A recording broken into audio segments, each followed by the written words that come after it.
I didn't want to miss this from last week, so I saved it for here. Microsoft has a new blog post about its partner ecosystem, including 2 critical updates to their partner program. Quoting the blog, "The commercial marketplace. Microsoft has made publishing solutions, services, and offers in Microsoft's commercial marketplace easier, so partners can reach nearly 4 million active users across 140 plus countries. In addition, partners can realize new opportunities by participating in Microsoft's co-selling programs." Co-sell. We are increasing our focus on co-selling within the small and medium-sized business segments, SMB. This includes making targeted marketing investments in top SMB customers, supporting and growing our ecosystem of ISV partners who serve SMBs, and streamlining the way we help partners develop their practices. End quote. Now, why do we care? There are several other bullets, but I wanted to highlight those 2. Working backwards, let's address co-sell. I've covered Microsoft's push to sell more to SMB customers on the show and their missteps on this program. Let's highlight what they're saying here. Co-sell. Read that as we're going to push directly to customers. There's a clear addendum that they intend to try and bring partners along for the ride, sure, but let's be clear. Co-selling includes selling. Note their investments are in top customers, not saying just top partners. You'd better adjust your plans. Second, the commercial marketplace. I'm releasing an editorial deeper on my thinking around e-commerce and marketplaces, but note that Microsoft sees the value in buying and selling e-commerce. IT services companies need to be thinking a lot more about their e-commerce selling. Let it not be said I don't pay attention to other countries on this show. The French National Cybersecurity Agency has linked a series of breaches of French IT providers over a 4-year time span. The source of the breaches has not been determined, either in Centrion IT monitoring software or a possible supply chain breach. Centrion describes itself as an AI ops-ready IT monitoring service that provides visibility to complex IT workflows from the cloud to the edge. Now, why do we care? This is like a mini SolarWinds. Hackers see a way in via IT monitoring software, and the French agency is still looking to figure out how it happened. Mini SolarWinds. Another version. Call it what you will, but it's the same. And that's why we care. Are you monitoring the monitor? Do you implicitly trust them? And if so, why? Another day, another worker union, this time at Medium. The new Medium Workers Union claims to have more than 70% of eligible employees, representing 140 workers. The union is affiliated with the Communication Workers of America. This is the same major union affiliated with the Alphabet Workers Union. And while we're thinking about workers, some insight into who companies are looking for among cloud solutions. AWS dominates, being 8 times more likely to be searched for than Google or Microsoft. Now, why do we care? Labor is tough to keep, hard to hire, and now more and more annoyed. This bodes well, and thus why I like audio. You get my sarcasm. This is what, the 4th union? More coming. Easy prediction to make. How long until an IT services one? More IDC numbers on market share. For the first time, Chromebooks outsold Macs in 2020. This being the first full year this has happened. Windows, while still the majority, is where that market share went from. Year-over-year breakdowns. Windows down 4.9 points from 85.4% in 2019 to 80.5% in 2020. Chrome OS up 4.4 points from 6.4% in 2019 to 10.8% in 2020. Mac OS up 0.8 points from 6.7% in 2019 to 7.5% in 2020. And 3/4 of Chrome OS over Mac OS is a trend. While I'm on market data, Berg Insight has data on smart homes in Europe and North America. Europe's behind North America with about 53% of homes versus 42% respectively having smart devices. Now, why do we care? The smart home data is useful just to show the continued growth. It's an ancillary to overall device growth. Let's focus on Chromebooks. That's big growth, and all stolen from Windows. With the pandemic as accelerant, it was slow before, and now it isn't slow. macOS is growing too, and as reported in an earlier episode, even more so in the enterprise. Windows is dead, long live Windows. We care because of the gap. We're coming up on 20% of the market, just not handled well by traditional IT and IT services companies. And that now number is growing quite fast. I'd be thinking a lot now about addressing it. A regulation roundup. Maryland passed the nation's first tax on revenue from digital advertisements, overriding a governor's veto. North Dakota, however, did not pass the bill that would have required an alternative to the iOS App Store. That one isn't one and done, however, as Georgia, Arizona, Massachusetts, Minnesota, and Wisconsin are all considering bills along similar lines. In the UK, the government has announced a £20 million fund specifically for small and mid-sized businesses when dealing with the EU. SMBs that trade solely with the EU can apply for grants of up to £2,000 to help pay for support, training, and advice to maintain effective training. Now, why do we care? In the UK, use the program if you qualify. On the US laws, some are going to happen and some won't. Obvious but true. I wouldn't be surprised if one of these states still does pass it, and it's indicative of where the action is. The state level. Because once it happens, don't you think other states are going to want to cut, just like Maryland got one? Money for schools is easy to leverage politically. The new landscape has generated a surge of sophisticated fifth-generation cyberattacks. For 72% of people responding to Snow Software for its 2021 IT Priorities Report, ensuring overall security presents significant obstacles. And they said fears around security grew when considering technology that it either doesn't know about or doesn't manage. This year alone, enterprises and SMBs can expect insider incidents to reach 33%, up from 25% per Forrester research. Along the way, MSPs and MSSPs must keep in mind that a cloud environment is only as secure as the policies and controls that oversee it. Managed hosting provider Aptum discovered in a recent survey that 82% of IT professionals face this dilemma as they expand and diversify their cloud infrastructure. Now, why do we care? The opportunity is in that management of controls and policies, which is why I care about it.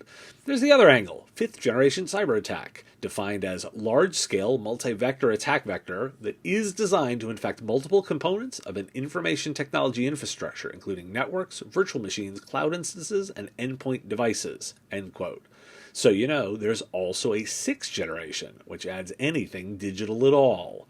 A pause for definitions as we all get smarter on cybersecurity. Some data out from Alinea Partners, a secret shopping group with an emphasis on technology companies. Here's what they reported. Since the start of the COVID-19 restrictions, we've seen a drop in customer interaction services in companies they've secretly shopped, about 450 globally. The results are shocking. They'll paint a not-so-pretty picture. 64% don't reply on email-based sales inquiries, compared to 26% pre-COVID. 50% don't reply on web form-based sales inquiries, compared to 46% pre-COVID. 43% of phone sales inquiries don't connect with a sales rep, compared to 15% pre-COVID. Plus, 59% of companies are not offering online chat for customer interaction. So why do we care? I'll tease my weekend editorial here around marketing and e-commerce, so watch for that. This is a huge buying shift that happened really fast. Email and phone sales are approaching useless based on some of this data, so you'd better be thinking about the way you engage your services. Watch for the longer piece this weekend, but start thinking, can you buy from your website? Is it an automated sales tool? Spotify is letting employees work anywhere and are funding co-working space memberships for employees who choose to work remotely but want a dedicated workspace. 3 major trends could appear in virtual, per Gartner's digital workplace analyst. virtual collaboration, virtual office, and virtual events. The collaboration tools emulate physical items, think whiteboards or sticky notes. Virtual office is about ways to create the space via AR or VR, and events is about recreating the in-person events for an equal experience, both physically and virtually. CIO Dive specifically cites the new tasks on IT support teams. More digital tools means more troubleshooting and requires more insight into the end user experience. Now, why do we care? That complexity should drive up margins and profitability. At the same time, if it was easy, everyone would be doing it. The glaring item to work on is clearly building out an offering that addresses building a digital parity-based work environment. That'd better include business process consulting and training based on everything we've learned. And a bit more here. The Wall Street Journal is reporting on companies pushing back openings until September and beyond. And so Axios looked at some companies in the screening space. PwC's Check-In is a system to screen workers before they come into the office, and CloudSpot has a tool to help assess readiness to reopen, and a system to trigger alerts in the case of PPE violations and overcapacity. The New York Times has a piece on the rush to make virtual meetings better, tools like Gather, Kumo Space, and Hopin that are designed to make virtual spaces better, or TeamFlow and Branch to build virtual offices. Nintex has their workplace study. 67% of workers are saying they are more productive at home. 44% of owners, execs, and C-levels say remote team collaboration is more efficient, but only 11% of senior management say that. Oh, and stress is up. 61% of tech workers and 63% of C-level say so. Why do we care? Broke this up to build up the story a bit. On one hand, you have companies like Spotify that have built a move-forward plan. On the other, you have companies just kicking the can down the street. Which do you think ends up easier to execute a plan against? There are entire companies with technologies springing up to address the digital parity opportunity. I have no idea which will win, but I'm also not going to wait around for them to figure out a reseller or channel strategy to look at them, particularly not when so many businesses will just buy electronically anyway, because that last set of data is telling me we're not going back to the old ways, just new ways to fill in the gaps. The FCC launched a new broadband data task force this week, and first order of business, addressing the broadband availability maps. The intention is to collect data and develop more precise maps around broadband availability, which currently is inaccurate and borders on useless. For example, the FCC states that the number of Americans without access to broadband is around 21.3 million. Experts thinks it's closer to 42 million, and also undercounts the 83 million consumers that only have access via one ISP. Why do we care? You can't manage what you don't measure, right? I think the FCC is going to get serious about this as an infrastructure spend. I'm all in favor of this for IT services, as I think it opens up opportunities. Let's keep an eye on this one. This week in SolarWinds, the U.S. government has updated their numbers on the incident, citing 9 federal agencies and about 100 private companies compromised. This number is lower than previously thought, although the investigation is ongoing and will take several months. There's also more pending executive action, and the incident is, quote, more than an isolated case of espionage, end quote. Additionally, the attack appears likely to have been launched from within the U.S., to further hide detection. Risk Recon is reporting that 1 in 4 SolarWinds Orion servers that was exposed to the internet at the time of the espionage campaign is now taken off the internet. This removal could be moving within a firewall, replacement of the product, or mothballing the server. Only about 4% of those online are running the Sunburst malicious code. A new detail was revealed in a 60 Minutes interview. FireEye CEO Kevin Mandia indicated that the attack would not have been found if a security staff member had not noticed an employee had 2 phones registered to their name. They should have only had 1. In the same segment, Microsoft President Brad Smith called the incident, quote, the largest and most sophisticated attack the world has ever seen. Why do we care? Let's talk about those servers a moment. Good news to see the exposure get close fast, although clearly not the entire story from a breach perspective. Also note that the discovery was around 2 phones linked to a single account. Monitor to the monitor and all that, but this feels like something we can actually be more disciplined with and automate this monitoring. When I say there are lessons here, these are the nuggets I'm focused on. Let's talk about what's going on in Australia. The Australian government is moving to require tech companies to pay Australian news agencies for using their content. The bill's expected to pass the Senate after passing in the House, and in reaction, Google has cut a deal with News Corp to comply. Facebook, however, is refusing to play ball and is blocking Australian users and publishers from sharing news links. A byproduct of this, many Australian government agencies are being blocked as well. Why do we care? There's a bit of regulation gone awry here. You start by trying to rebalance the relationship. It spins out in an escalation, leading to this game of chicken. That said, it doesn't mean it's not being watched in the US too. With lawmakers here making noises, they may do something similar. When I talk about technologists being involved in drafting legislation, this is some of why.